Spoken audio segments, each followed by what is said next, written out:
તાલુકામાં અમારા પશુપાલકોનું જે સંગઠન છે દૂધ મંડળીના ચેરમેન સેક્રેટરી તથા સભાસદો અહીં આજની સભામાં જલારામ મંદિર ખાતે મળ્યા.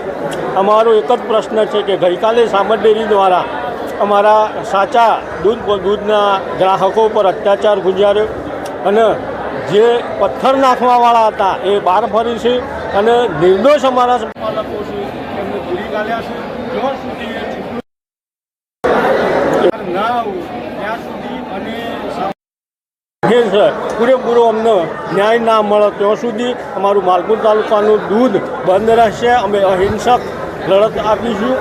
જ્યાં સુધી અમને ન્યાય ના મળે ત્યાં સુધી અમે દાળ ખાંડ દૂધના જે સામર સંઘ સાથેના વ્યવહારો છે એ બંધ કરવા આજે સૌ એકત્ર થયા અને અમે મામલતદારશ્રીને આવેદનપત્ર આપવા અમારા કિસાન સંઘના આગેવાનો મૌન રેલી સુધી અમને ન્યાય ના મળે ત્યાં સુધી અહિંસક આંદોલન ચાલુ રાખી.